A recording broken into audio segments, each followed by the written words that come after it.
to now, all right?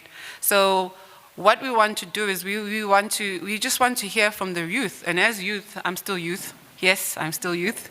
We want to have a very constructive dialogue. So please, the audience, pay attention, ask the questions. We're going to have a Q&A soon.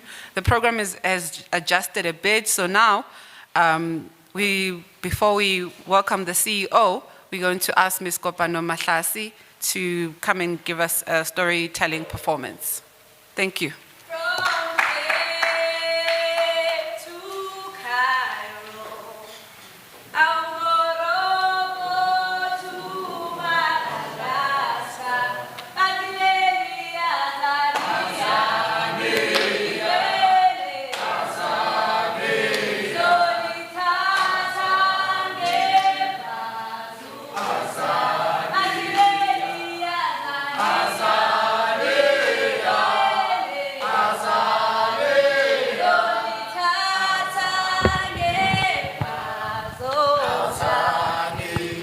Dumelang, Lekai, Reteng. Apologies again for starting this late. It's fine. I'll get straight into the story. I often say that this is not only a museum, but a very sacred space that honors the bravery and sacrifices of our fallen heroes. And today it is an honor to render a little story that was inspired by the events that took place on the 16th of June, 1976. It was said that in the disruptive days of apartheid, when the wind of change was stirring and the fight for freedom was raging, there lived a young activist by the name of Mandla Miyeza, with his heart full of passion and his soul deeply rooted in his community. He stood tall against the oppressive forces that sought to divide and conquer. But his strength and courage was not only his. He drew inspiration from his father, a former member of a liberation movement that fought against the apartheid government. And that's why Mandla's father would always say, "Hey Mandla, the love that you have for this family is the same love you should have for your community." But one evening, when Mandla was coming back from school, he heard a voice that sounded familiar to him. "Sizani, Sizani, bayambulala." It was Mandla's mother, asking the community to please come and help. Mandla started running, making his way to his home, and when he got there, he saw a police van parked right outside his house. And then the police dragging Mandla's father in the dusty streets of Soweto, spitting at him, kicking him like a worthless piece of garbage. You see, the police believed Mandla's father was the ringleader who orchestrated riots and protests in Soweto. And now that he would be gone for many years, the once vibrant home and community that was filled with laughter and debate was now full of silence and fear. Mandla felt the weight of responsibility settle on his young shoulders because he vowed to continue with his father's fights. And then the police, they started to target Mandla. They saw in him the ghost of his father, a rebel in the making. And on the 16th of June, 1976, when Mandla joined his friends in a peaceful protest to oppose the government's plans in imposing the Afrikaans language being taught in schools for black students, the protest turned into a bloodbath. While the students were chanting and singing their songs for freedom, all the police could think about was to shoot and kill.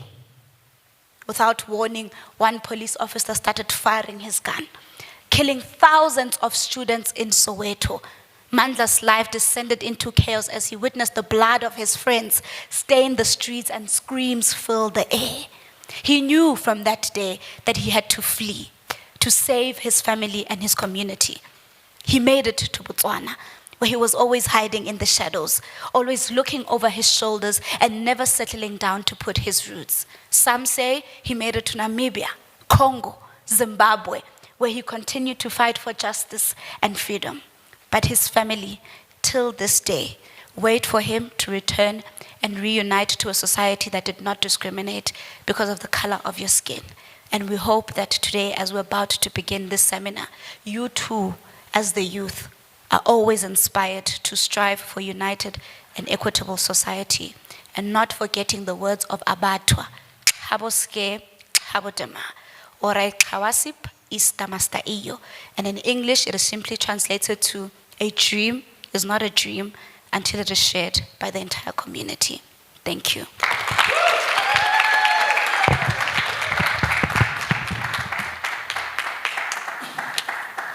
Thank you so much for that, Ms. Kopano. I think you should have started before me. Now I think we're all in the spirit, right? We are all now pumped up. And just to go back to that wonderful story performance that she gave us, I always wonder, what would I have done if I was a young person in 1976? Do you think about that yourself? Where would you be? And then the question is, what does resistance look like to you? So, to continue with our program, just for something for you to ponder on that, we're going to welcome the CEO of Freedom Park, Dr. Jane Mufamadi.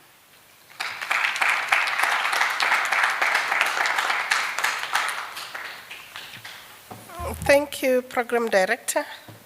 I would like to convey my greetings to the President of the ANC Youth League. We are really honored by your presence here. I would also like to acknowledge Ms. Asanda Luwaka, whose message will be projected here as well. Ms. Palesam Leshiwa, she's become part of Freedom Park. She's our ambassador, and we are excited that you are here. And Dr. Matladi, you know, the Venda tongue is very difficult in certain pronunciations.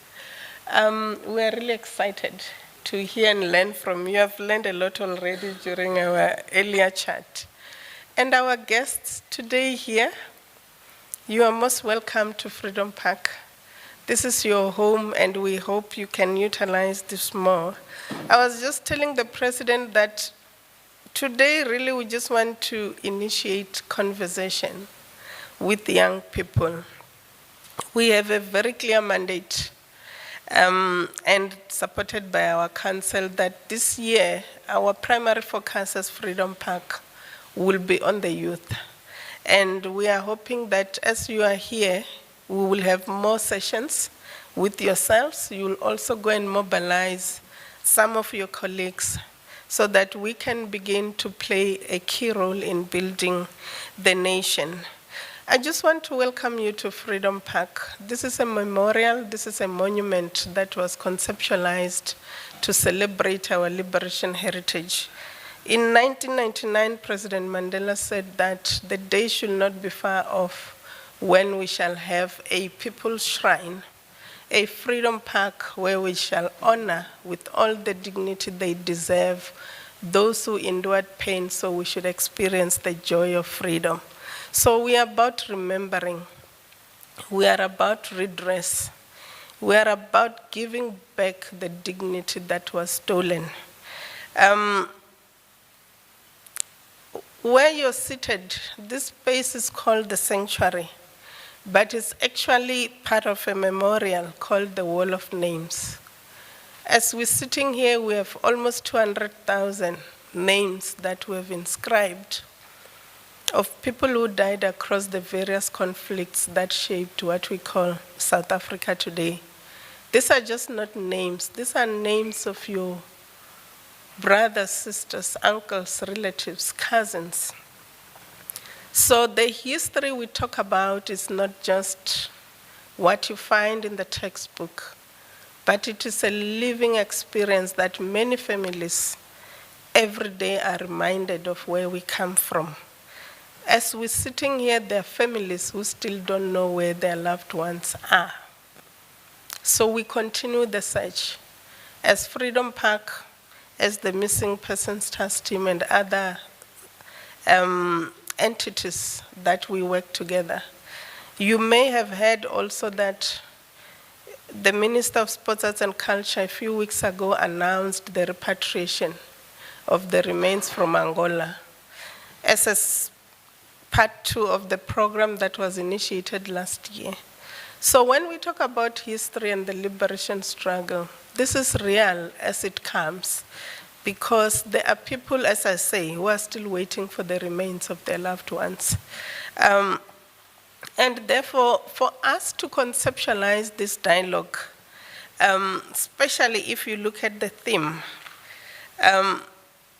we are saying the struggle continues, and it is up to you to take the baton. But most importantly, what are the lessons that we learn from the past? And how do we draw inspiration from what the young people of 1976 have gone through for you to continue with the struggle, but for you as young people to take the rightful positions?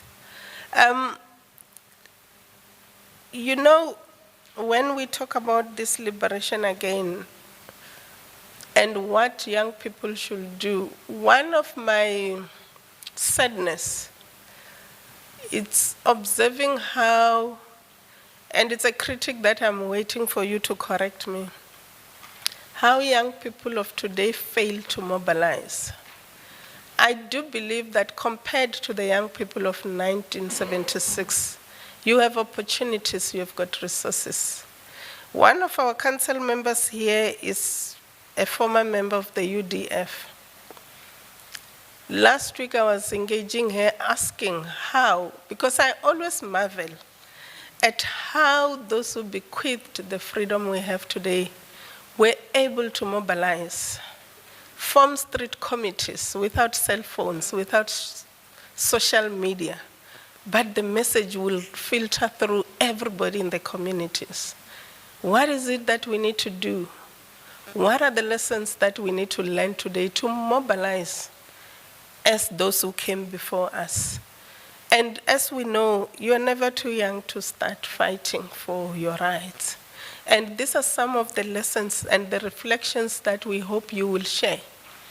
The experiences, the challenges, but more importantly, we're looking at a very constructive reflection and dialogue where youth can contribute in building others, building themselves, arming themselves with the knowledge on how to do things, but coming together, being there for each other to build this nation. Because of time, I'm not going to take long, but I love Frantz Fanon. I was just reflecting that some young people that we engaged in the past, when we were challenging them to read Ngugiwa Thiong'o or Frantz Fanon, challenged us to say, those books are too deep. But you need to start there, you need depth. Marcus Garvey says, a people without knowledge of their past origin and history are like a tree without roots. You need to start deep, then you can simplify. And my favorite quote is this one, which I do believe that each time young people engage in dialogues everywhere, must maybe read for themselves this quote that says, each generation must, out of relative obscurity, discover its mission, fulfill it, or betray it. Because this is about you defining the future, not of yourself, but of this nation, of this continent. I think this quote, it's really an inspiration to say,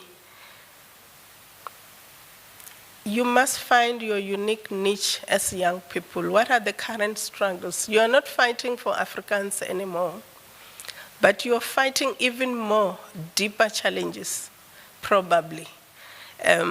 Unemployment, violent crimes within communities. Issues are just not working. Things are not coming together. What is the role of young people? And this is, for me, I hope you will be able to answer that. To say you need to define your purpose and pursue it. History will judge you badly if you do not. It's not about you, it's about for those who come after you. They will ask, what have you done? We are talking 31 years in freedom. What are our challenges and how do we mitigate, how do we resolve? How do we fully emancipate ourselves? The political freedom we attained was just one step, but not a destination, it's a journey. So we are saying, as you're sitting here today, what is the next steps in this journey that we are still moving, marching forward to attain real, authentic, and true freedom? I'm really honored to have this panel. I'm looking forward to learning from your wisdom, your reflections, but as the program director said, you are also not just spectators. You'll be given an opportunity to contribute, to reflect as we build each other. And one challenge I want to give to you is that there are challenges which we must list and acknowledge, but we are primarily looking at, with these challenges, what must we do? What must change? Where do we begin? You are all welcome. I thank you.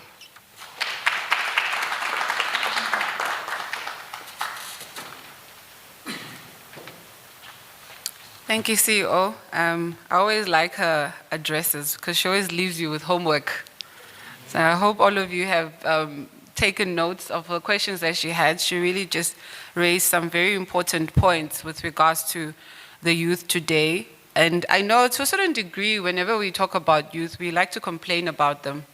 And then the youth also starts getting annoyed and tired because clearly we're always just being blamed without being given that platform.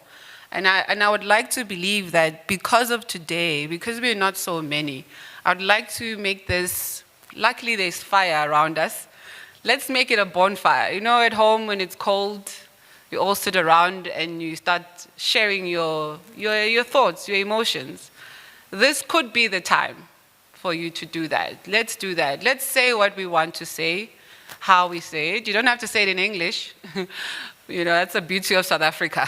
But let's hear what you want to tell us. And we need to know from each other, what exactly is it that we're going through. I'm sure you've seen the program. We have SRC, we have a professional, board-certified educational psychologist.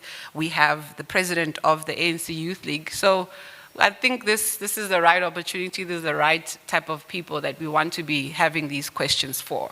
All right, and these discussions. So before we move on to that, we're going to have a video presentation on youth skills and development from NYDA.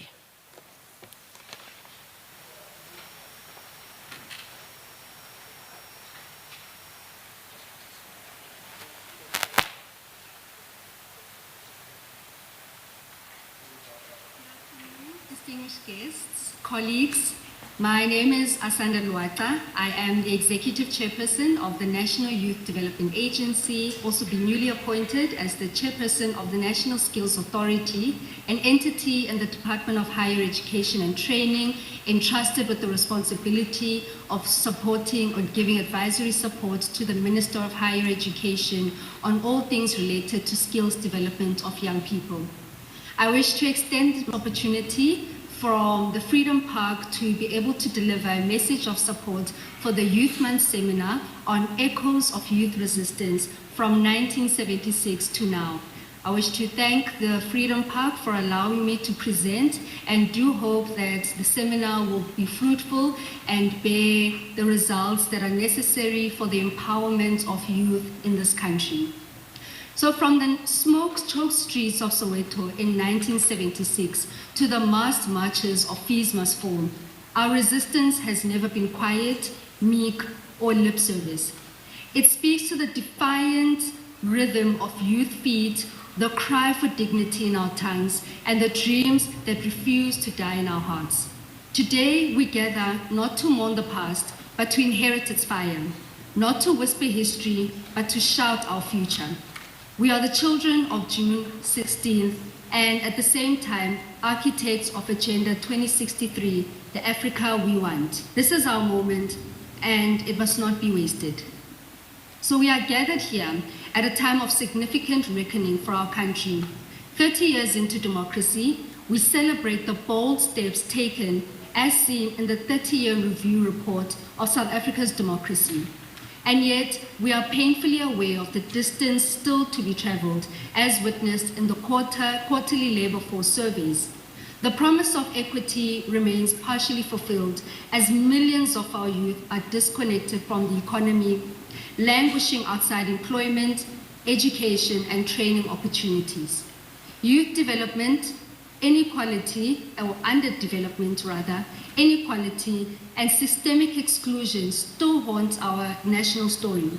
Our country and continent have the most youthful population, with researchers indicating that at least 1 in 4 people globally will be between the ages of 18 to 35 in Africa by the year 2060. The opportunity holds great promise. I humbly accept the mandate that has been given to me to lead both these strategic and important entities, being the NYDA as well as the National Skills Authority, to be able to shape post-schooling education and training system and inculcate a culture of good corporate governance and strategic leadership, amongst others. But if we do not act with urgency and intent, the demographic dividend that I've just outlined will become a demographic burden and threat.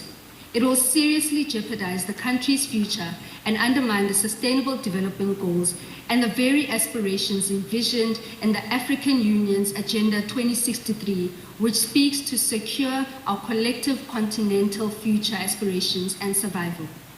Skills development must be the bridge, and the NYDA, as well as the National Skills Authority, must not be the architect of that bridge, but it must ensure that everyone across the socio-economic divide has access to the skills needed to fully and meaningfully participate in our economy. And so today, our task is not simply to be technical, but it is moral and historic.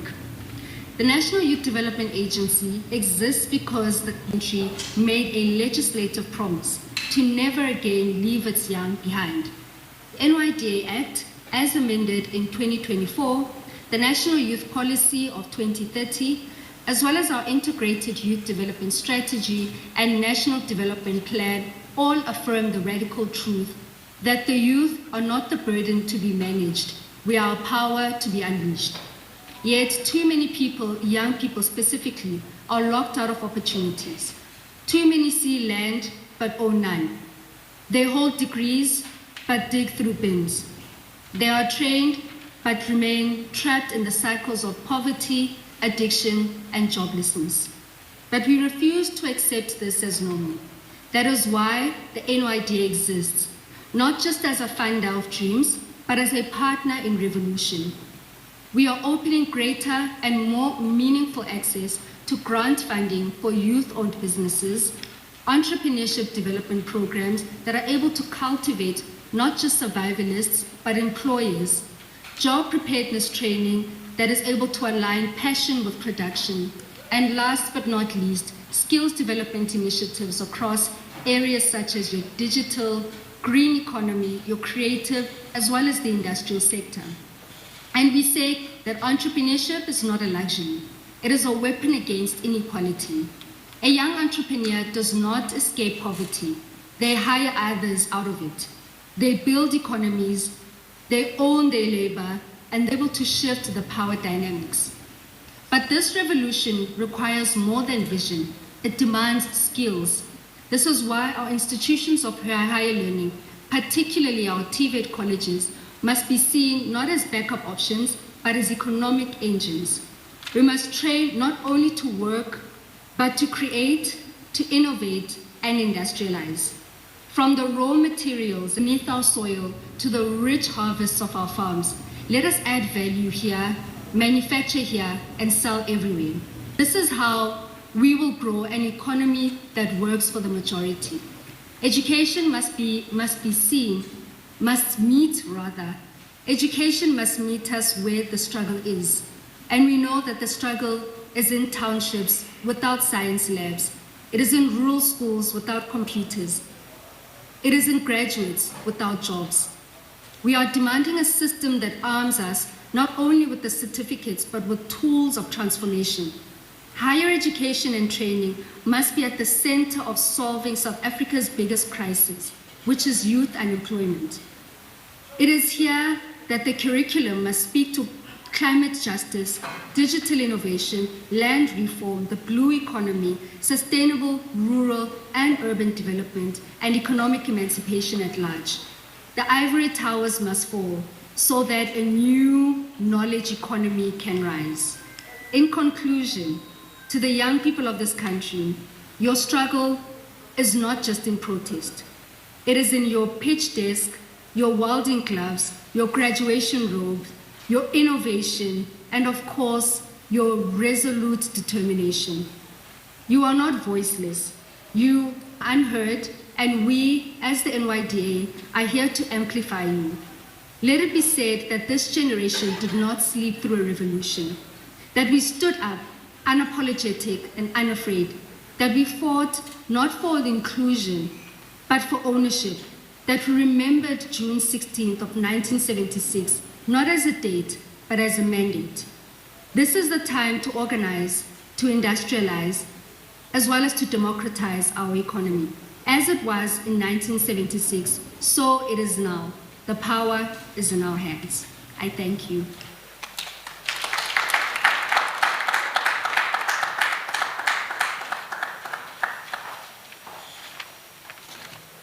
Thank you so much. It's also good to see Ms. Asanda also being part of the youth. And I think what is nice about today, I don't know, by show of hands, who loves history? Can we see that? Show of hands, show of hands. See, the youth are missing. Only like saw 3 youth who like, what do you like if you don't like history? Let's hear. You can shout it out, we're a small group. Money, okay, yes. What else? What do you like? Sports. What else? I haven't heard a woman's voice. Women, what do you like? Literature. Culture. I love that. See, that's why you need the women to also answer. Or else we'll only be talking about chiefs and pirates the whole day. Okay, so now we're going to go into the main part of the show. I don't know if our panelists have a mic. Okay, awesome. So those who say who love culture, we have a very strong culture in South Africa. And I think that's the most amazing thing about it. And I often think about, would the youth of 1976 survive in 2025? What do you think? By show of hands, who believes that they would survive 2025? Easy. Yeah. Do you think they would understand if you were to wake them up now? Would they understand the challenges that you are facing as a young person today? No. Yeah. And I think that's where the problem starts, you know? We're always pushed to know, it's good to know the past, it's good to know what happened there. But usually we cannot connect it to who we are today, isn't it? Like, yeah, I know we've known the history and everything like that, but I don't have a job, you know? I don't have money, I can't take care of my family, all right? So that's the whole point of today, that we want to work on how do we connect our past to the present. From 1976 to today, how do we make sure that we are actually making a change and that we're moving forward without having to disregard those in the past? So, to introduce the panel, the first person on my left, we have the president of the ANC Youth League. He's got my brother's name, but it's spelled differently. I'm Kimpulana, so it's so it's Mr. Tlulugelo Colin Nukumalaji, and he is a seasoned youth leader and the current president of the African National Congress Youth League, a political activist since the age of 12. And Mr. Malachi has devoted his life to advancing the rights of marginalized communities, particularly the youth, and he's passionate about advocating for free education, digital equity, and youth participation in governments. Please welcome Mr. Malachi.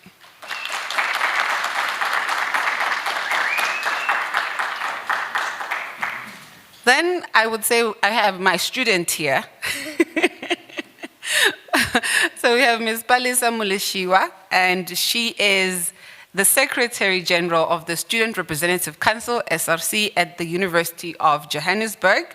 She is a dynamic and influential young leader currently, as we mentioned, as serving as Secretary General, a passionate advocate for student rights and social justice. She is deeply involved in advancing youth-led transformation within the higher education sector and beyond.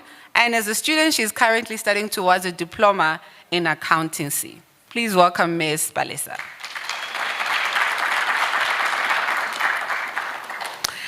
And then we have on my right, we have Dr. Rianetsi Matladi, and she is a board-certified educational psychologist with a deep commitment to youth empowerment, education, neurodevelopment, advocacy. With extensive experience in both academic and clinical settings, she's passionate about advocating for inclusive education and psychological support system for learners with diverse learning needs. And she's currently serves as a member of the district management team, where she contributes to strategic educational planning and learner support at a systematic level. Please welcome Dr. Matladi.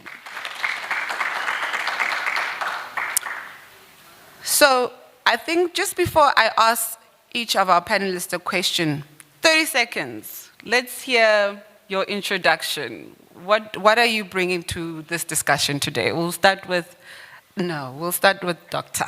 We'll start with ladies first. Dr. Matladi, 30 seconds, I'm timing you. Good afternoon. I think anyone can hear me. Good afternoon, everyone. Thank you so much for the opportunity.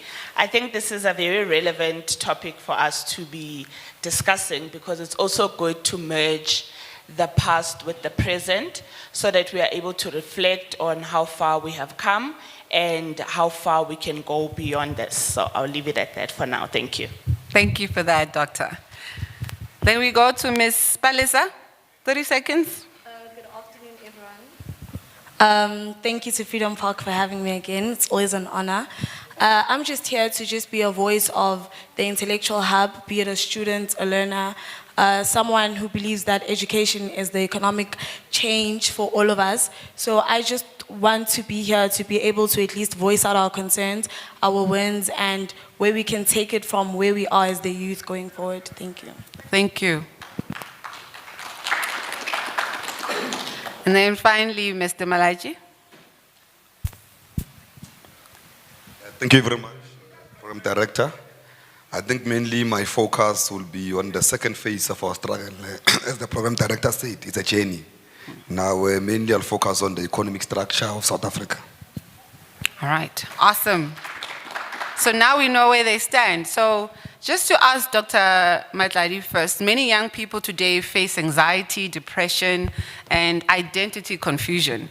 Often it's worsened by academic pressures and online comparison. What strategies can be introduced in schools and universities to support emotional well-being and psychological resilience in our students?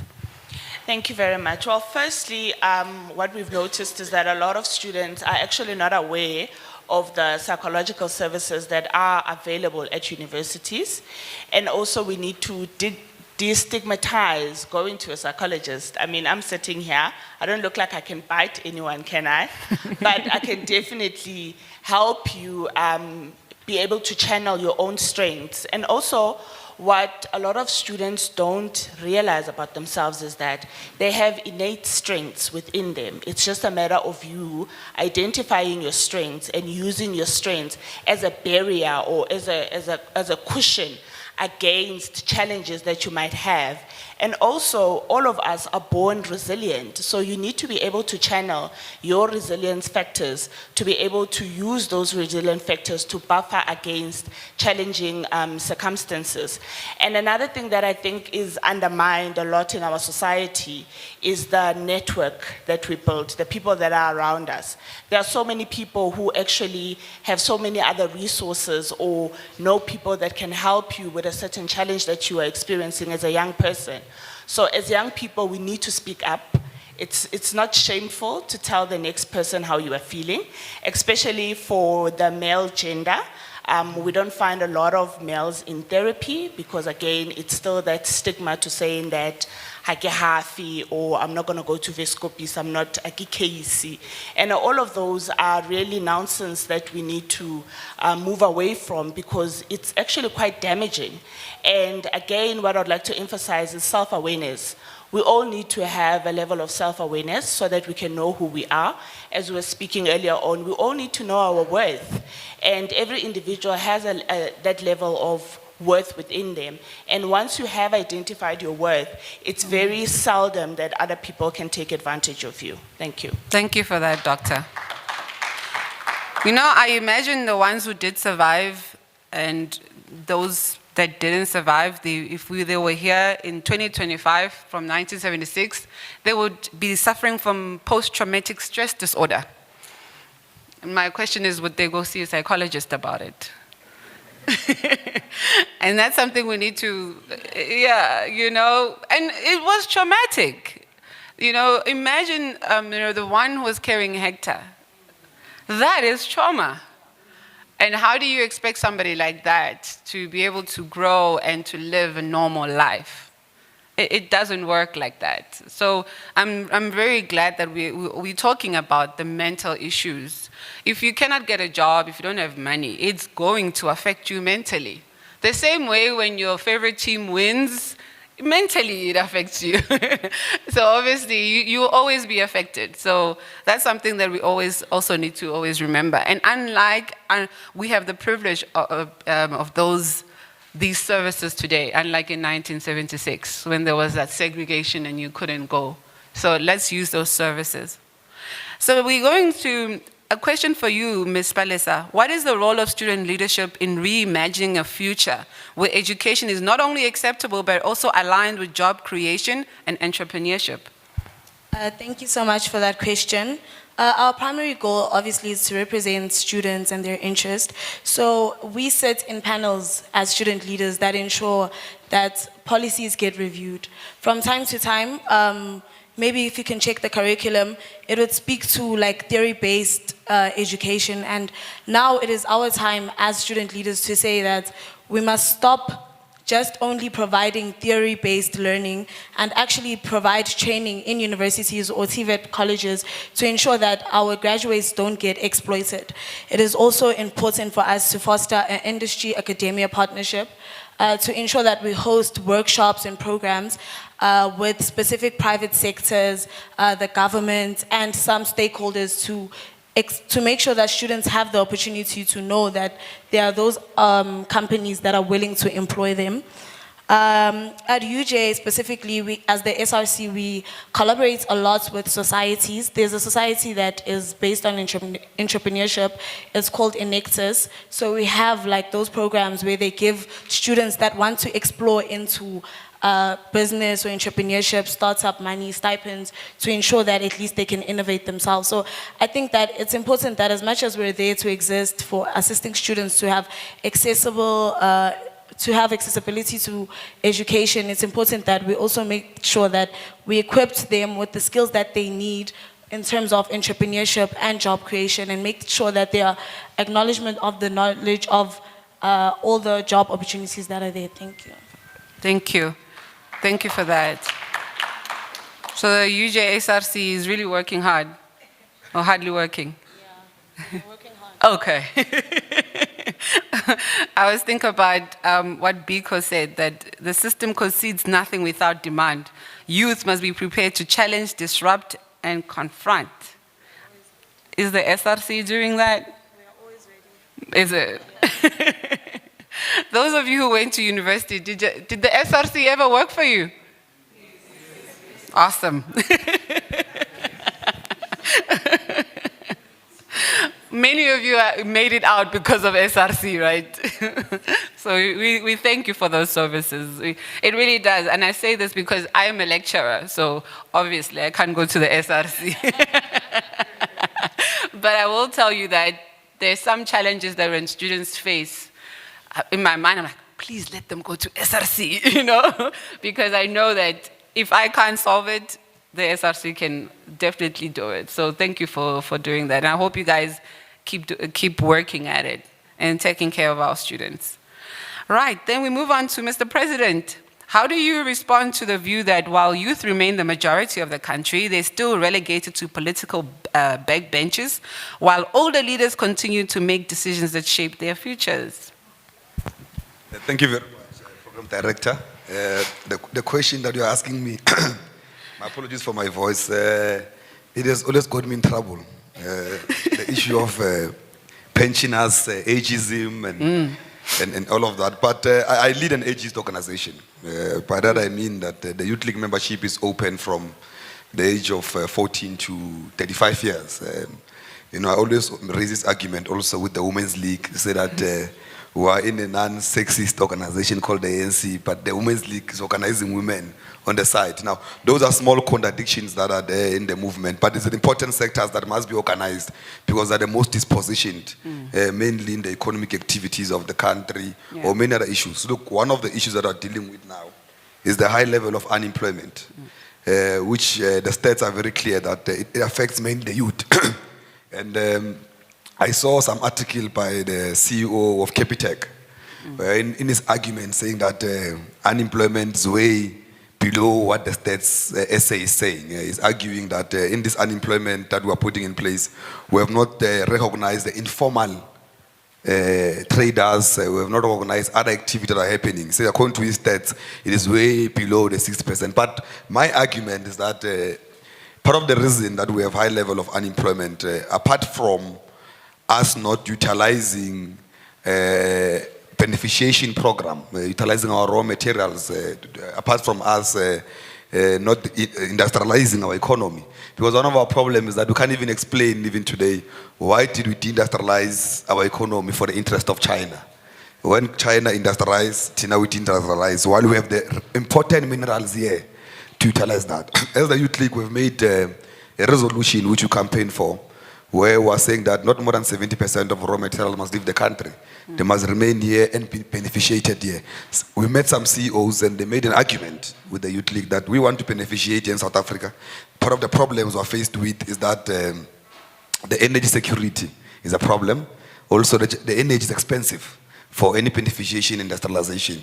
I saw the Minister of Energy now has cut down certain energy expenses for certain minerals for the interest of beneficiation. Those are part of the resolutions of the Youth League. But also another issue that we say you can resolve the issue of unemployment, because I want to be solution-based, is that we need to create economic corridors. We can operate the economy the way it's designed, where everyone must rush to Gauteng. There's not enough space for everyone here. That's why there's a high level of informal settlements and all of these problems. Every province can have an economic activity. For example, you go to Mpumalanga, is known for agriculture. You create agri-processing in Mpumalanga. You don't need an agri-processing in Gauteng when you can create it in Mpumalanga and create employment for there. But also, be responsive. We need skills that are responsive to the economic demand. If all of us do bursaries in BA and management, business management, how is that responsive to the economic demand? If the economy is demanding mining engineers, is demanding agricultural people, is demanding artisans, everyone in that era must be able to do the skills that are responsive to the economic demand of their own country. If in the corridors of the economy you are saying that Mpumalanga is an agricultural site, all the schools in Mpumalanga must have agriculture as a compulsory subject so that it's responsive to the economic demand in that area. If you are saying that Gauteng is a mining town, all the schools in Gauteng must be responsive to that. If you are saying PE is a town to manufacture cars or assemble cars, all the schools, those areas must be responsive to those skills so that it does not create, everyone must migrate to Gauteng to be economic activists. Now we need to agree that yes, it's true, the youth is dispositioned from their own economic activities. But those are the solutions in place to resolve all of those problems. One, we must industrialize the economy. Two, we must introduce export quotas. Three, we must introduce the economic corridors. Four, you must invest directly in the youth and give them to be fully participant in the corridors of power. There must be MPLs, there must be CEOs, I'm not saying the CEO must be fired, but I'm saying we need more youth to be able to play that role of being active in their own economic activities of their own country and in decision making. Now we're still behind when it comes to that. There's still a bit of resistance, but there's a side of struggle that the youth must fight for. It's a space that, like the generation of 1976, they fought for that space and it's independent. We're not going to get it on the silver platter. All of us must go and fully participate in making sure that we are fully in control of the politics of the country. Because politics decide. They decide the economy. It's very reckless to not be in politics because everything's about politics. Thanks. Mr. President, I want to also ask, what is the ANC Youth League doing to bring the youth back into politics? Look, we've been doing activities. The youth is mobilized on issues that affect them. You can't mobilize the youth if you don't bring them on issues that affect them. That's why we've been in the forefront of fighting for youth employment, in the forefront of fighting for access to education, in the forefront of raising all issues that affect the youth. Also, we're ambassadors for the youth against socio-economic challenges that are facing them. And that's how I bring them into the organization. Sometimes the politics become boring. We introduce jazz hours now where through music and poems, we are able to bring the youth to be conscientized and to understand how to move forward. Yeah. Yeah. No, politics is in different forms. It's not. It's not just. It's also the music. The music, yes. Yeah. Art. I mean, if you think of the art, the Makevas, the Hugh Masekela, they played the same role as everybody else, and it's very important to do that. Thank you for that. So just to round up, I don't know if I'm running out of time. If I'm running out of time, no, yes, okay. Last questions to each of our panelists. Doctor, how can mental health support systems be integrated into national youth development strategies so that wellness is seen not as a luxury, but as foundational to education as entrepreneurship and leadership, especially because Mr. President just mentioned that, for example, if you're in an agricultural province, you would have to, agriculture would have to be compulsory. Now, when you look at psychological the need for psychology and understanding. What is your view in terms of that policies? Yes, thank you for that. Policy definitely needs to be adapted. I won't say really necessarily be changed. I'm deliberately using the word it needs to be adapted because first and foremost in South Africa, the ratio to a psychologist is 1,600 individuals to one psychologist. That is the ratio that we are sitting with. Currently in the registry, there's only 9,600 and some odd individuals registered in a population of 6 million. So I'm just giving you context and I'm giving you some background for you to understand perhaps why psychologists are not as visible as they should. In my view, every school or every neighboring school should at least have an in-house psychologist. But unfortunately, the reality of South Africa is that psychologists are based in the district officials, not really doing psychology specific work. So we are losing quite a lot of that specialization being filtered down to the communities. However, in terms of mental health, as I mentioned, that I really do believe that every school, if not every other school, should have a psychologist. I think it's very important that with the policy adaptations, we do include things like subject choices. As the president has mentioned, that we need to look at the context, we need to look at the subject offering, and then we need to match the subject offering with the context that it is. It cannot be a blanket approach. And I think with the blanket approach, really, we are compromising our productivity, we are compromising our sustainability as South Africans to move forward. And we need to curate careers for individuals according to resources that are available, as well as according to the strengths that individuals have. Some individuals are academically inclined, they can go the whole university route, go up to a PhD level. Other individuals are not so inclined academically, they can perhaps pursue vocational training.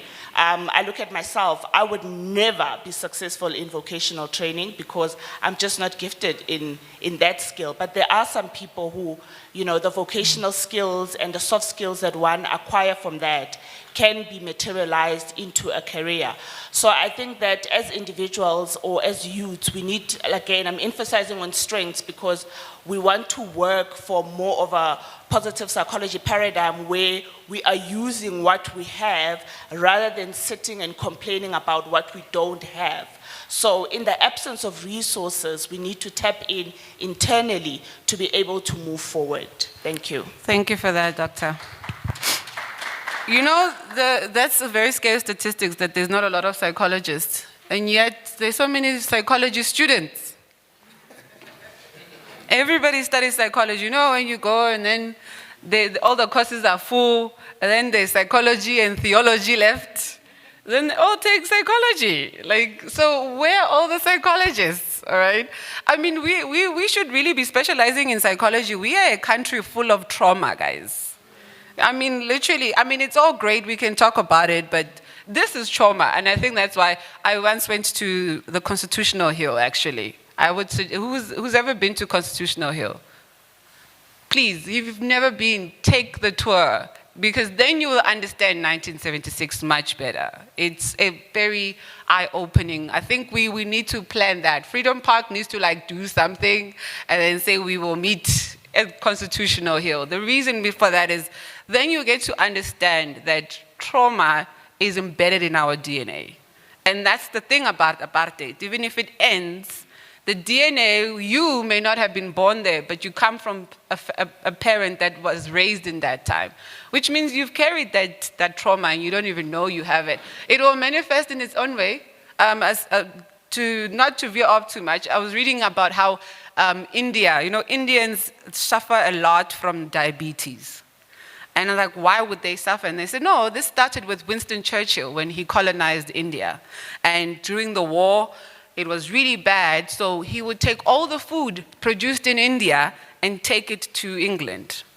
So the Indians would starve. Now, that generation got so used to starving that they passed that gene of starvation to their next children. But now the problem changes. India is liberated. Now there's KFCs and everything. Now they're eating too much food. But remember, their DNA is starvation. And then it translates into diabetes.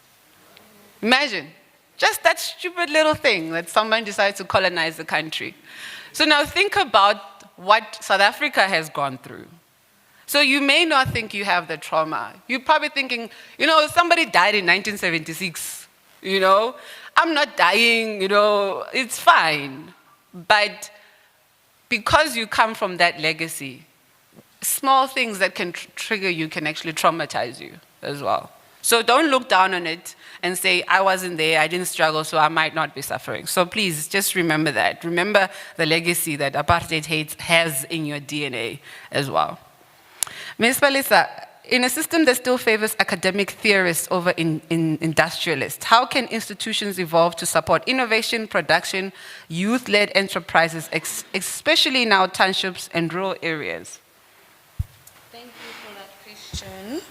I think we need to incorporate hands-on, project-based learning that focuses in the real-world problems and solutions. So if you look at the township economy, especially when it comes to entrepreneurship, it is booming. I come from Soweto. I mean, I don't come from Soweto, I come from the East End, but I reside in Soweto right now. And as an economy itself, everything that you need is there. So I think we need to like start the conversation, the workshops, the hands-on based learning that we need to at least let our youth know that not everything has to be theory-based. In terms of rural areas, I think the president has covered that one very well in terms of what they need to study or what they need to be learning on in terms of skill development. I think also we need to start investing in TVET colleges to ensure that our youth is skilled. Not everything is theory-based, and we can also see that the high employment rates actually say that for themselves, because there's a lot of graduates from universities that are still unemployed, but there's a lot of skill developments that have opportunities in our economy that can at least assist. So I think if maybe we can invest in resources, workshops, mentorship programs as the youth, and ensure that we at least equip our youth and our students across the country for whichever province that they stay in, to equipment, to make sure that at least they have the knowledge and they know which direction to take. No, thank you for that. That's so true. And I really appreciate that you mentioned the TVET. We need to revolutionize the TVET. And we need, as we are going to, we are probably having, we have children, we have siblings who are younger than us. Let's stop looking down on TVETs. You know, let's stop shaming TVETs, all right? We need to also understand, as a university lecturer, many people shouldn't be in university. It's not that necessary. And we must understand, look at Germany. Germany is a country of tradesmen. So technically, that's why all their universities are for free, because they don't need them. They want TVET so that everybody has a skill, all right? We talk about unemployment. Imagine if you were a plumber. Do you think you'd run out of a job? If you're an electrician where you live right now, would you run out of a job? And that doesn't need 4 years for you to study. It honestly doesn't, and it doesn't need 100, 200,000 rand for you to study. So let's remove the shame in having a practical skill. There is no shame in it. All right, so let's also start creating. That's the revolution that we need to come up with. Let's say, no, I don't care. You went to Wits, thank you for that. But can you fix the geyser? Because the person who went to Wits needs still to hire someone to fix the geyser, okay? And I'm in construction, by the way, and I will tell you that to actually build a house, let's say 1.5 million rand house, the majority of the money you're going to pay to the builder, not to the person who plans the work. So me as the planner, I might get paid 60,000 rand. The builder might be paid 400,000 rand. All right, so really, who's winning? Okay, so just let's stop shaming it, all right? And remember, at the bank, they don't know where the money came from. You know, it doesn't write plumbing.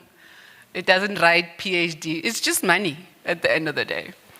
Mr. President, our question for you, what kind of leadership philosophy do you believe the youth must adopt today to honor the legacy of 1976 while building a future that breaks free from political stagnation and economic exclusion? We honestly need a practical youth. We need a youth that takes action, fearless youth, the youth that understands that the next revolution that they are faced with is a revolution for economic freedom.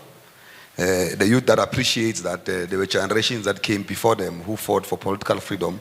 They must take the spear and move forward and not give up on the struggle. We don't need a youth that will be on the streets and give up on the state, give up on the system.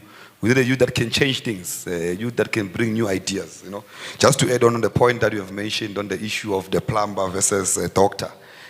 Plumber consultation is way above a doctor's consultation. Now, we need a youth that understands that technical subjects and TVETs are a first choice, not universities. Yeah. We need a youth that understands that not all of them must be employed. Yeah. They must create opportunities for the youth, but also need a youth that does not take politics as a by the way program of old people, but also as a way of changing lives of our people all over the world. But also we need a united youth, you know, whether from all different backgrounds. We need a youth that understands that we need to uplift each other. We need to join hands. Those that are ahead must come back and pull those who are behind forward. Now, in summary, we need a united youth, and organizations like the Youth League, and its objective and its role is to unite all the youth. And I think that platform is then created, and the youth must fully participate in that.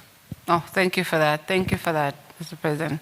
Yeah, I completely agree. You know, the thing is, I did my PhD. Now I want to go and learn how to be a plumber and a carpenter. And, you know, and I feel like and I'm afraid. Imagine I could do a PhD, but I'm afraid to be a carpenter because I can imagine it's quite complicated. But like as we said, we need to. And the thing is, all of us here, many of us, I'm sure, we were the only ones who went to university, right? So how were you raised? What did your parent do for a living? And that's something that we need to go back to. We should be building those legacies. We know the ones that fixed our plumbing, that built our houses, that did the kitchen unit. But that family, that father, that mother, that business died when the kids went to university because you didn't want to wear overalls, you know? And that's how legacies are built. You know, that's how companies like Coca-Cola and them start as well. You know, so we need to also understand, instead of, you know, this company, was it one Afrikaans company, and all the kids, they all have different professions, but they all had to come home to handle the family business, all right? So what are you bringing back home, okay? Think about that. So I think we've learned a lot from our panelists, and we've really discussed some important issues. But what I think as well is, as we said, we don't have to be on the streets to make a change. And I also believe that our change is more silent, but the change that we are bringing will be more impactful as well, because they won't see it coming. So maybe let's just take some questions from the audience to our panelists. Any questions? Remember, we said we are going to share our thoughts. Youth, any questions?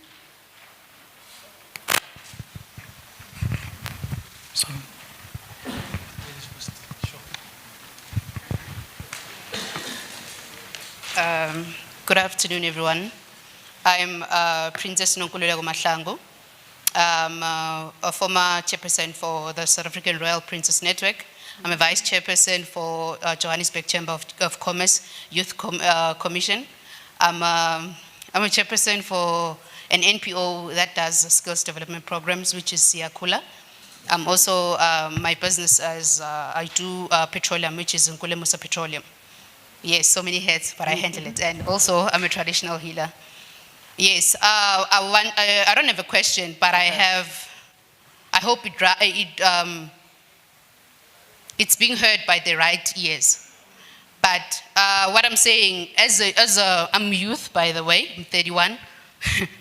Yes. So my challenge as a youth, as a person that is younger, is that we now transitioning to a new colonization, of which is a lot of people are not aware of it, of which is social media. If the government the government or the leading party would work on that, then I think it will also bring change in our youth, because social media is everywhere, in the rural areas and also in an advanced environment. The reason why I'm saying this is that I got a privilege to go overseas, in China to be specific, as he said. Do you know that in China, in that area that you're in, they're not gonna show you something else, but they're showing you what they want to show you. What I'm trying to say here is that he did mention that we should be a nation where, if in Mpumalanga does agriculture, also in China it's like that. In Yangling, it's agriculture. In Beijing, it's what? It's like that, it's programmed like that. But would you believe me if I could tell you that everyone who's holding a phone, they're running businesses. And when I'm in Yangling, on the timeline, is it a timeline? I'm not big on social media. The timeline, where you get to see the content, it's agriculture. When I go to Beijing, it's not. It's all about cars, technology, and all of that. So now, I've heard we want to industrialize our country, but then now sometimes we need to start small. You said there's a theory that you mentioned about India, where they were colonized by a simple thing. But we need to work on our social media. And the reason why I'm saying that is that I got a privilege to have a center full of youth. I have like 50 or more list of youth that would want to do a minimum skill, a primary skill that they will be able to sustain themselves. But then if I could tell you that currently there's 20 of them, they are voluntarily, but then because of challenges that we're facing, they're voluntarily, but every time they go through their social media. The moment they connect to the Wi-Fi, they go through their social media. And the social media is the one that is influencing them, because now they have this thing of, I need to make it today. I need to make it today, and they don't realize that the person that is creating the content, they might be promoting or they might be going through what. And also, it will also help because in the rural areas, as I said that I'm a former chairperson for the South African Royal Princess Network that had 125 princesses in South Africa. I've managed to sit down with a few of them, and I realized that we have a common challenge, of which is what? Is that people it's not like they're lazy, but they're not exposed. So we can mobilize.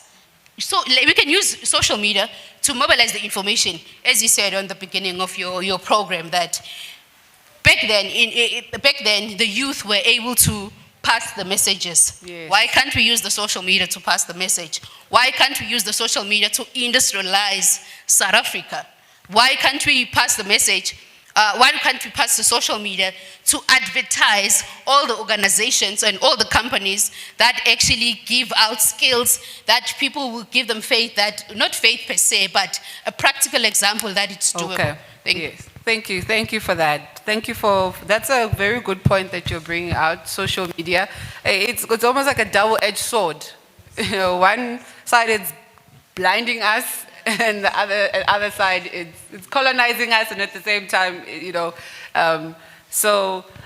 While we move the mic, can we have somebody respond? Our panelists, anybody wants to respond to what?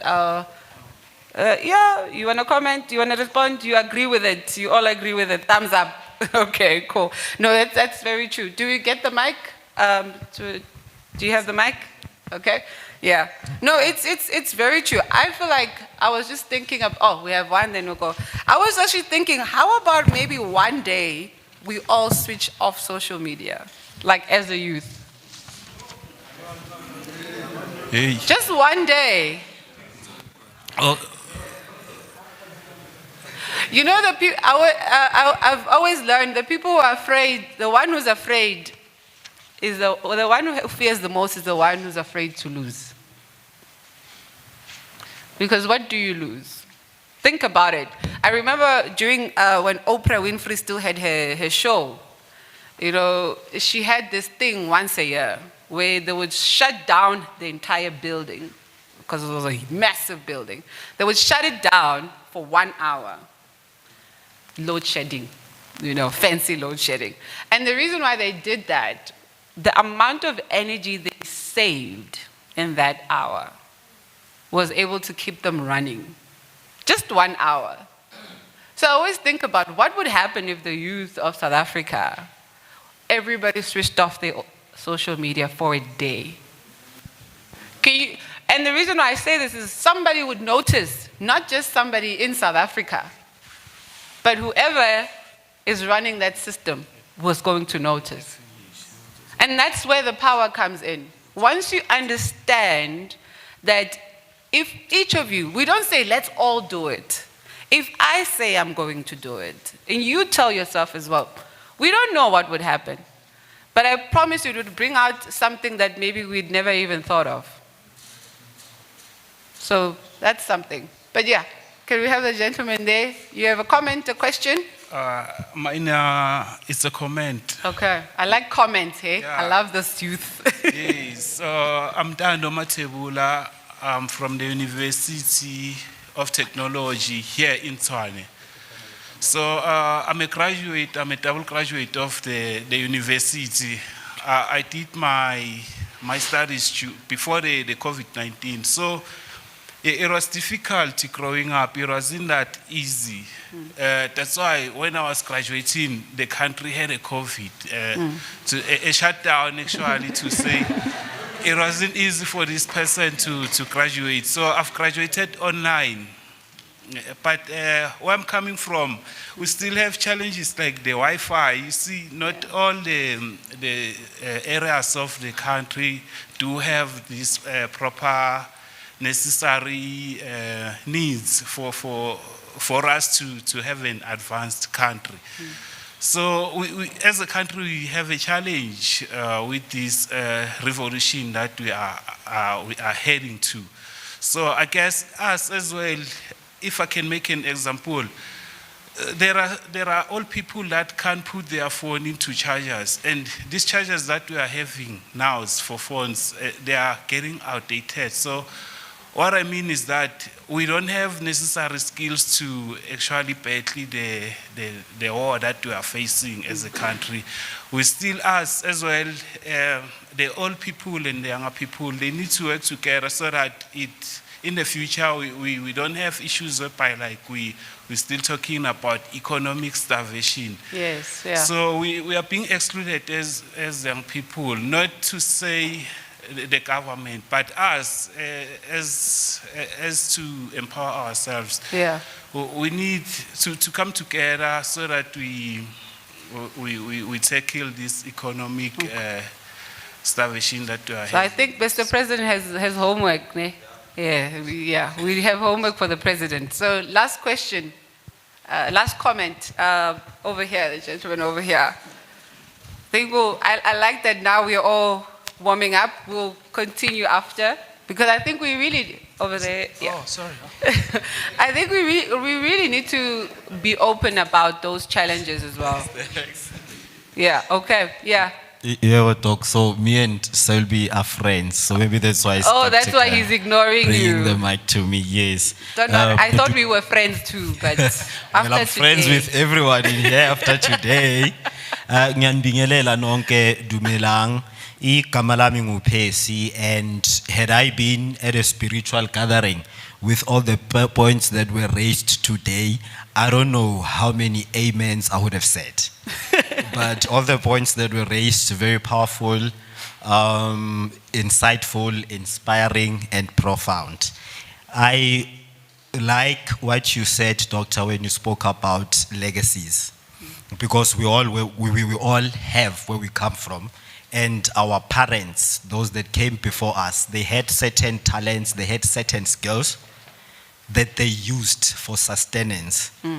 I don't come from a rich family where we were equipped with all the equipment and a silver spoon. I come from a family that was headed by only women. It was my mom and my grandmother. And by the standards and by understanding of the world, you would think, hey, I'm going to turn out as a criminal, or, oh, I grew up in poverty. But with this, I'm just trying to show you that we also need to let go of the victimhood mentality. I couldn't fall victim to whatever circumstance I found myself in. Yeah. Mom is a dressmaker. She's not a teacher, she's not a nurse. Uthunga impahla for a living. Ngikhule ngemali yomthungo. Ngingene university ngemali yomthungo.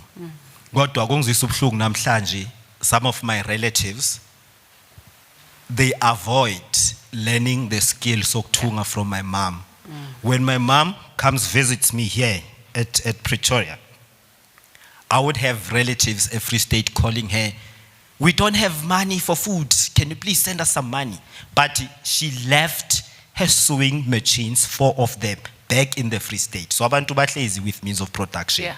So it's not only in my family, I know in many other families out there, the father was a mechanic, but me as a guy or as a female, I see myself as I'm too beautiful to be wearing blue overalls and getting my hands, my toes, and my nails dirty. Yeah. So that's one thing I'd like to speak about. And then, so with that, it brings me to the whole isiZulu saying of fanele uznuge wena amakwapa, uzthwese wena icala. Yeah. I'm not trying to be insensitive here, as I've explained. I come from what most of y'all would call poverty, and I've been homeless in the streets of Joburg. But what improved my situation and actually helped me progress in life, it's that self-determination. Yeah. So now it's self-determination and letting go of the victimhood mindset. Some of the ideals that were shared by Steve Bantu Biko, because Steve Bantu Biko was really about getting out there and doing things for yourself. It was not really about racial discrimination or anything like that. So it is that. And then also, we need a youth that's going to have certain philosophies. Yes, I get it. We live in nowadays, hey, so some of the traditions or some of the cultures might be outdated, but there is light and there are many lessons that we can learn from our cultural values and from our traditional values. Ubuntu, for instance.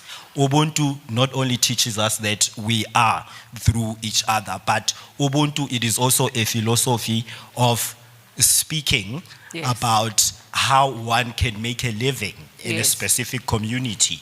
There were certain governmental systems that were in existence pre-colonial. I think we're going to cut you short. Yes. Yeah. Oh, okay, I'm Selby's sorry right next to you for now. going overboard. Yes, But this is not a question, it's just a comment. But yeah, we need a youth that's going to get out there. We need a youth that's going to be impactful and take more action. And then also social media and our identities, because social media makes us confused as a young people. So we need to know ourselves. We need to know where we're coming from and what we want to achieve and our purpose. So yeah, I think we're going to have another Indaba. Yes, definitely. No, this is very true. And I will tell you, my mother was a school teacher and a dressmaker at the same time.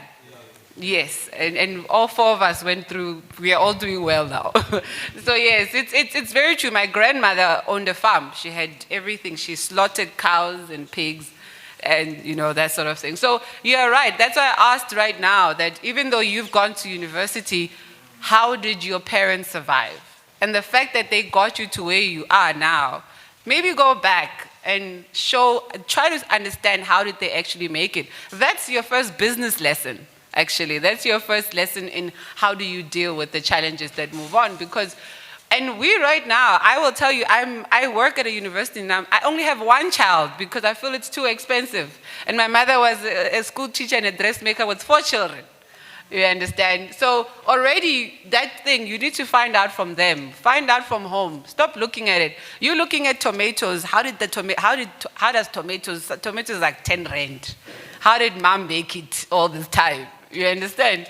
But it happened. So just go back and think back about it. You don't only have to look at 1976 ones, but everybody who comes from the past in South Africa has that legacy as well. So just as a final question, and it's not going to be here, I'm going to ask the panelists as closing one round of questions, and I want to just ask. I'm going to start with Ms. Palesa. What is the question for you? What's the modern uniform of oppression? School blazers, job center queues, a clinic line. What is the modern uniform of oppression for you? That's a very deep question. I think social media would be one of them. Okay. We have unexpected expectations that we must reach because there's a certain view of being perfect. Yeah. But also as a student, I will say there's a lot of progress that has been made in terms of funding, NSFAS, everything like that. But it is oppression if maybe we say, I can go to school and then mid-year I can take that funding away from you anytime. It is oppression that we are facing when we say there's academic exclusion, there's financial exclusion. Yes, opportunities are there, but they are only limited to a specific time and specific T's and C's, irregardless of what you went through. We have... is it NSFAS? It is a form of oppression? It's the higher education dysfunctionality is a form of oppression to every student leader right now. We have a lot of students that would apply to university or colleges, but they aren't even able to access or get into the institutions. We have the oppression of funding. There's not a lot of funding opportunities for students. Even though there are a lot of, they are not functioning the way they should be functioning.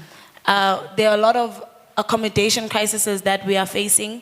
So if you are a student from Eastern Cape or wherever, and then you come to Johannesburg to study, you still will face accommodation issues, meaning that there are still students that sleep in SRC offices or libraries and et cetera, because they get defunded mid-year, facing evictions even now.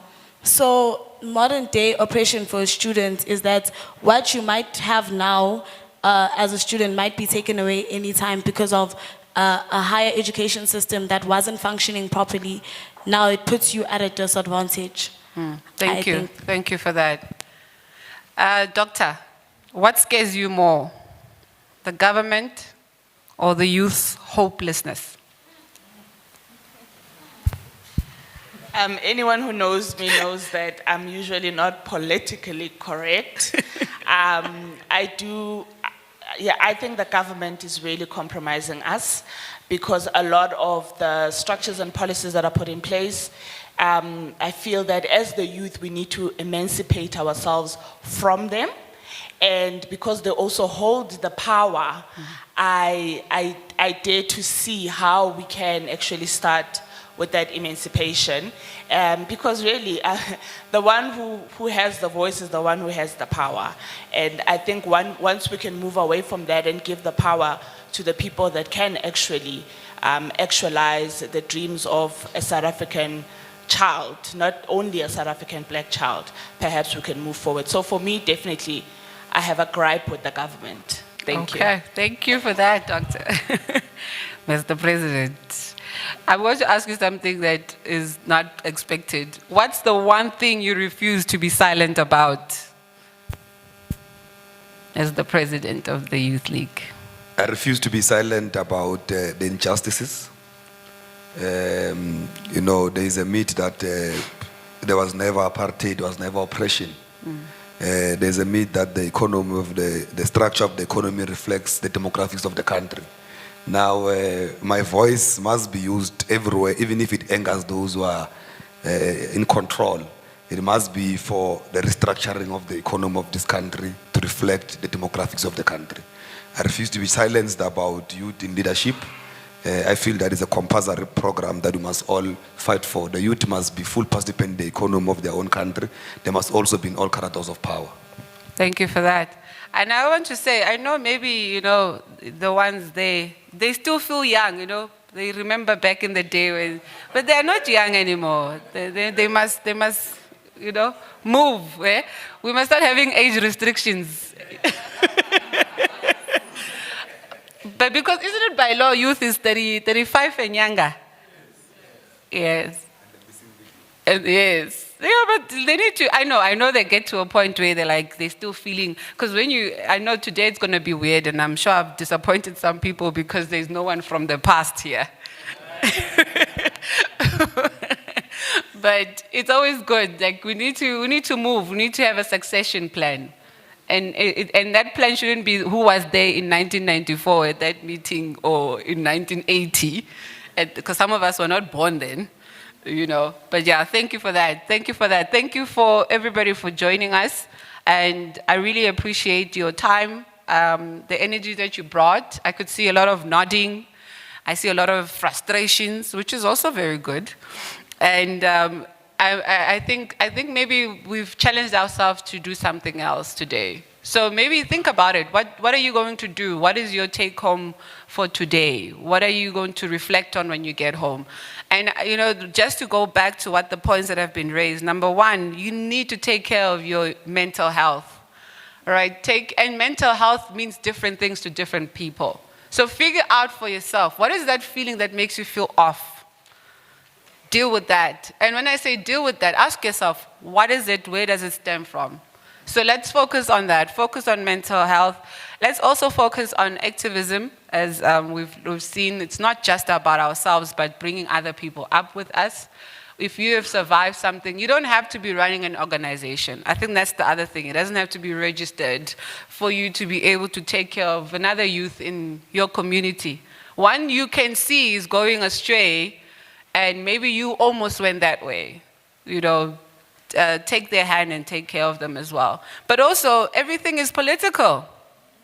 So if you decide that you don't want to be part of it, then you are saying you don't want to be part of life, isn't it? And as long as you're not there, as the CEO mentioned, somebody else was going to make the decisions for you. And essentially, that's where we are today. We are here because somebody thought, let's get everybody only to university. And they didn't think about, okay, so where do we employ them? You understand? Only now they're like, TVETs, But now they've ruined all of us because now we want to go to university.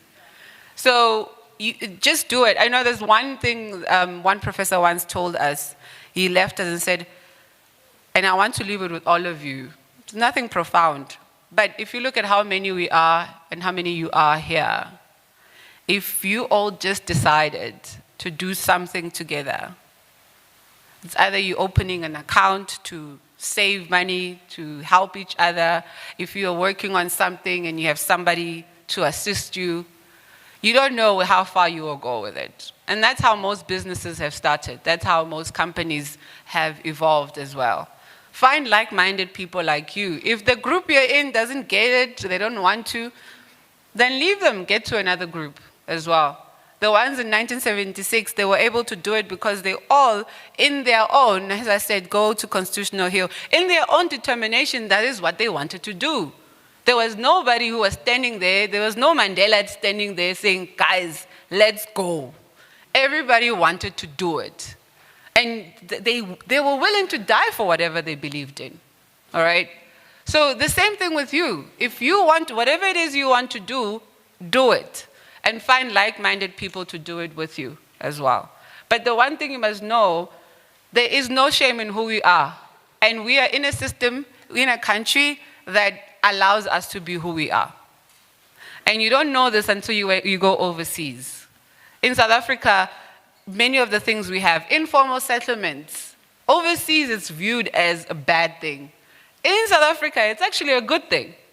Because how do you expect someone from ShopRite to be able to afford rent for 4,000 rand? Right? And that's the provision that government gives, that, okay, we're going to create the Tembisas, we will create the Alex, we will create all of those things. That was to make sure that we are all included in this economy.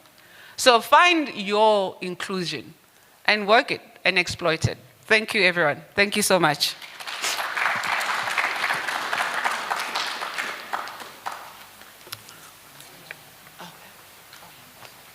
Oh, yes, sorry. So, okay. Yeah, I was really worried. So we have a nice treat for you that I was worried that they had canceled. So now we're going to call Ms. Thandi, and I love Ms. Thandi. She's going to surprise and inspire all of us. Thank you.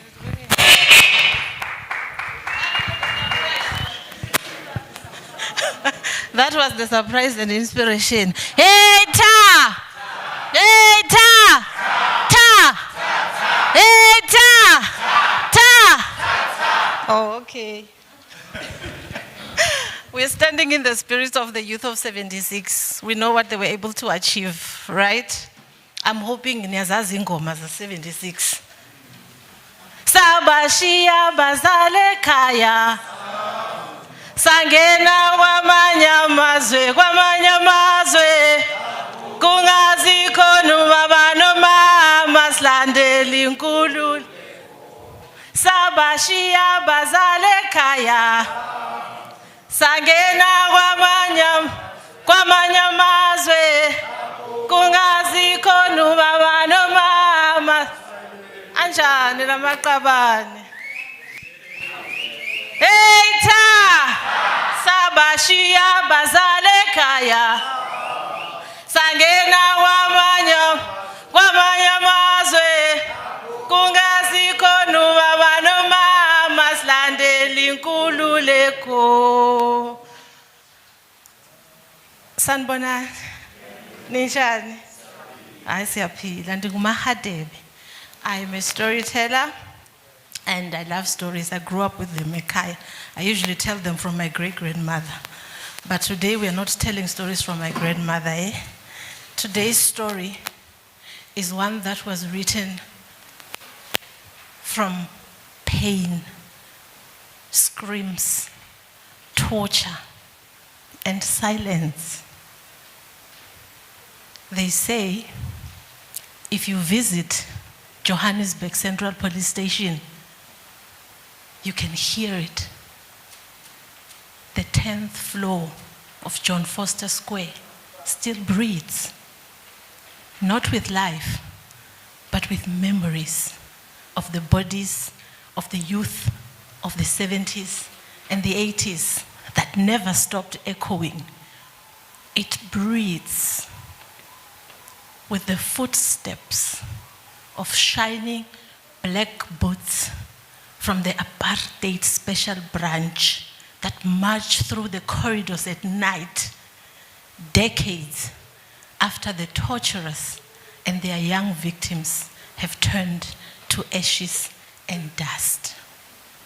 It was there, high above that choking smog of apartheid Johannesburg, where our young warriors found themselves caged, torn from the struggle on the streets, thrown into a dark war behind cold stone walls. They say, if you listen carefully, you can hear it. The 10th floor of John Foster Square, still breathing to this day. One of the survivors of the 10th floor says, I remember the noises, someone screaming over and over again, and then silence. We knew then that yet again, the 10th floor of John Foster Square had claimed yet another young body. We never saw who it was. It wasn't the memories of the torture or the blood that seeped through the cracks of that terrible wall. It was the memories of the young women that fought beside us. Young guerrilla, many of them barely out of their school uniform. I'm talking about young women who picked up pamphlets on one hand and tear gas, tear bombs with the other.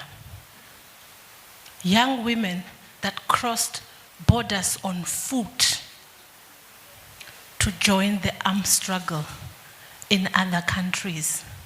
And when they were caught, they were taken to the 10th floor at John Foster Square, where they were tortured. It wasn't mostly for information.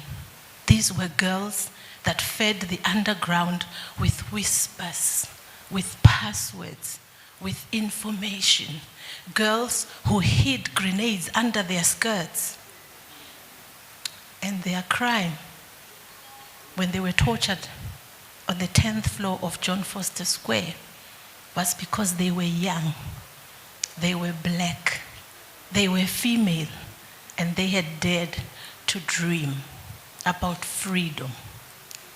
These are girls that roared, Amandla, as they awakened the fire in the people that were fighting for freedom. Name them. They say, if you listen carefully, you can hear it. The 10th floor at John Foster Square still breathes, not with life, but with memories, with ghosts, with the memories of those young women that screamed over and over again until they went silent. Name them, tell their stories, carve their names on stone, or they will never rest. Sabashia bazale kaya, sagena wamanya mazwe, kungazi konu baba no mama slandeli nkululeko, amandla. Yeah, man.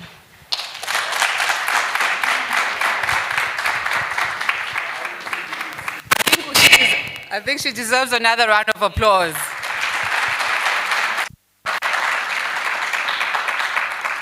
And that's the other, as we mentioned, that it's not just the speeches, it's the stories, isn't it? The history.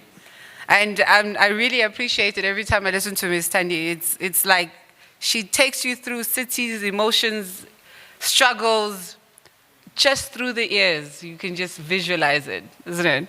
She's a national treasure. We need to protect her. Yeah? All right. So, in conclusion, we are going to ask for a vote of thanks from Advocate Thabiso Maki.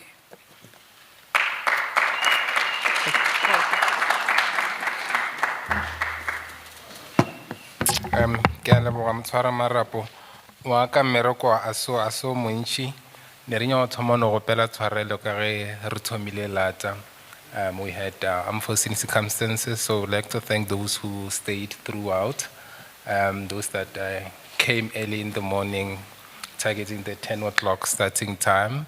And we also wanted to thank our panelists, Comrade President Palesa, re leboga moderator rena Mezanele, re leboga also as Dr. Matlali, re leboga as well for handing the call ka di last minute as well. And I've got a little announcement before we break for lunch, our late lunch. We're just going to go to the Wall of Names where we have the 1976 names where we're going to pay a tribute and observe a moment of silence. So Ntates Fume at the back is going to lead us to the Wall of Names, the 1976 Wall of Names. And we also like to invite the youth here, or if you are able or you should make means to come back for a tour. Unfortunately, our time does not allow us, but we do have a scheduled tour at 3. Or if you wanted to join that scheduled tour at 3 with the tour guide, you are welcome to join. Or otherwise, we can also arrange another tour as well with our office through our Tandy, because I understand you have been speaking to Tandy when you are making your RSVPs.